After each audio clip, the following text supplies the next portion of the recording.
ನಮಸ್ಕಾರ ಎಲ್ರಿಗೂ.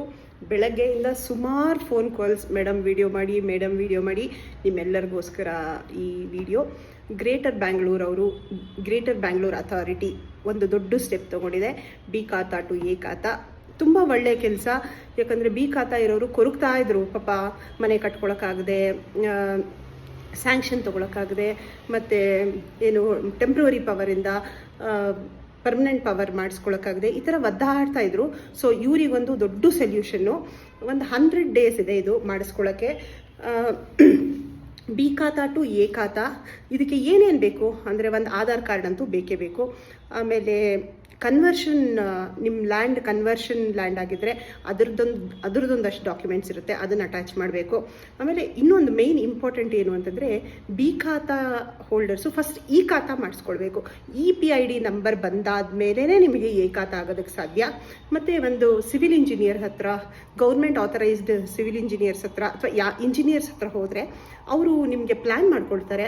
ಆ ಪ್ಲ್ಯಾನನ್ನು ಅಟ್ಯಾಚ್ ಮಾಡಬೇಕಾಗುತ್ತೆ. ಅಂದರೆ ಖಾಲಿ ಸೈಟ್ ಇದ್ದರೆ ಖಾಲಿ ಸೈಟು, ಇಲ್ಲದಿದ್ದರೆ ಮನೆಯದೊಂದು ನಕ್ಷೆ, ಅಂದರೆ ಎಷ್ಟು ಸ್ಕ್ವೇರ್ ಫೀಟ್ ಇದೆ, ಏನು ಕಟ್ಕೊಂಡಿದ್ದೀರಾ ಅನ್ನೋದೊಂದು ಡೀಟೇಲ್ಸು, ಇದನ್ನು ಅಟ್ಯಾಚ್ ಮಾಡಿದ್ರೆ ನಿಮಗೆ ಬಿ ಟು ಎ ಖಾತಾ ಆಗುತ್ತೆ. ಮತ್ತು ಇನ್ನೊಂದು ಇಂಪಾರ್ಟೆಂಟ್ ಏನು ಅಂತಂದರೆ, 5% ಆಫ್ ದ ಮಾರ್ಕೆಟ್ ವ್ಯಾಲ್ಯೂ ಅಂತ ಹೇಳ್ತಿದ್ದಾರೆ.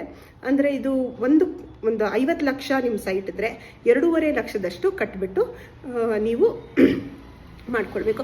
ಇಲ್ಲ ಮೇಡಮ್ ನಮ್ಗೆ ಇವಾಗ ದುಡ್ಡಿಲ್ಲ, ನಾವು ಮಾಡ್ಕೊಳ್ಳೋದಿಲ್ಲ ಅಂತಂದರೆ ದಯವಿಟ್ಟು ಮಾಡ್ಕೊಳ್ಳಿ. ಇದು ಆ್ಯಕ್ಚುಲಿ 2013 ನಮಗೆ 13 or 14 ಕರೆಕ್ಟಾಗಿ ನಾನು ರೆಫರ್ ಮಾಡಿಲ್ಲ, ಅವಾಗಾಗಿದ್ದು. ಸೊ 10 ವರ್ಷಕ್ಕೆ ಒಂದ್ಸತಿ ಮಾಡಿದ್ದಾರೆ ಇದು. ಇನ್ನು ಯಾವಾಗ ಮಾಡ್ತಾರೋ ನಮಗೆ ಗೊತ್ತೇ ಇಲ್ಲ. ಮತ್ತು ಮಾಡದೇ ಇರೋವಂಥ ಸಂದರ್ಭಗಳು ಇದೆ. ಯಾಕಂದರೆ ಇದು ದೊಡ್ಡದೊಂದು ಪ್ರೋಸೆಸ್ ಇದು. ಸೊ ಖಂಡಿತ ಎಲ್ಲರೂ ಮಾಡಿಸ್ಕೊಳ್ಳಲ್ಲ ಅಂದರೆ ಏನಾಗುತ್ತೆ ಮೇಡಮ್, ಇದು ಒಂದು ಕನ್ಸ್ಟ್ರಕ್ಷನ್ ಮಾಡ್ಕೊಳ್ಳೋಕ್ಕೆ ಆಗೋದೇ ಇಲ್ಲ. ಯಾಕಂದರೆ ನಿಮಗೆ ಸ್ಯಾಂಕ್ಷನ್ ಪ್ಲಾನೇ ಕೊಡಲ್ಲ.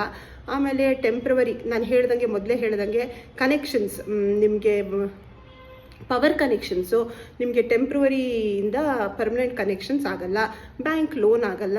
ಮತ್ತು ಇದು ನೀವು ಎ ಖಾತಾ ಅಂದಿದ ತಕ್ಷಣ market value of your site ಅಂದರೆ 40% ನಿಮಗೆ ಜಾಸ್ತಿ ಆಗಿಬಿಡುತ್ತೆ. ಸೊ ಇದನ್ನು ಎಲ್ಲರೂ ಹೋಮಿಂದ ಸ್ವೀಟ್ ಹೋಮ್ ಮಾಡ್ಕೊಳ್ಳೋಕ್ಕೆ ಇದು ಒಂದು ಸದಾವಕಾಶ ಅಂತ ಹೇಳ್ತೀನಿ. ಮಿಡ್ಲ್ ಕ್ಲಾಸ್ ಅವ್ರಿಗಂತೂ ನಾನು ಎಷ್ಟೊಂದು ಜನದ ಹತ್ರ ಮಾತಾಡಬೇಕಾದ್ರೆ, ಮೇಡಮ್ ನಾವು ಎಷ್ಟೊಂದು ವರ್ಷ ಆಯಿತು ಸೈಟ್ ತೊಗೊಂಡು ಬಿಟ್ಟಿದ್ದೀವಿ, ಇವಾಗ ಕನ್ಸ್ಟ್ರಕ್ಷನ್ ಮಾಡೋಕ್ಕೆ ಅಪ್ರೂವಲ್ ಮಾಡೋಕ್ಕಾಗಲ್ಲ, ಯಾಕಂದರೆ ಅದು ಬಿ ಖಾತಾ ಇತ್ತು ಅಂತ ಹೇಳ್ತಾ ಇದ್ರು. ಇವಾಗ ಖಂಡಿತ ನೀವೆಲ್ಲ ಕನ್ಸ್ಟ್ರಕ್ಷನ್ ಸ್ಟಾರ್ಟ್ ಮಾಡ್ಬೋದು, ನಮಗೆಲ್ಲರಿಗೂ ಕೆಲಸ ಕೊಡ್ಬೋದು. Thank you so much for watching.